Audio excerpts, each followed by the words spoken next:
Namatay ang dalawang lalaki sa magkahiwalay na insidente ng pamamaril sa Davao City. Ang isa sa kanila itinumba raw ng mga nakainuman niya. Makibalita tayo kay Tech Ocampo ng GMA Davao.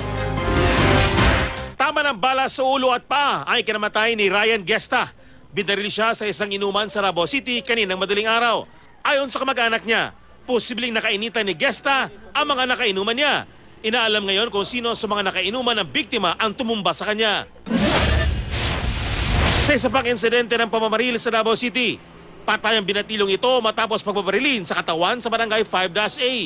Kinilala ang biktima na si Romel Bantilan alias Kambal na miyembro mano ng isang gang sa lugar.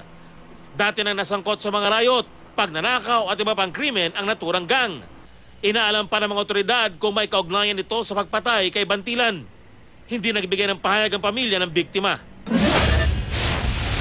Isinugod sa ospital ang rider ng motorsiklong ito matapos mabali ang kanang paa dahil sa pagkakadisgrasya sa barangay Sasa, Davao City. Bumangga sa isang pampasaherong multicab ang rider na si Jason Ampig. Ayon sa driver ng multicab, mabilis ang pagpapatakbo ng rider. Nagsulod man sa sakuha, niya ako, naginahinay kong padagan. Tingala, kung paka lang rin sa luyo. Lumalabas sa investigasyon na posibleng nakainom ang rider.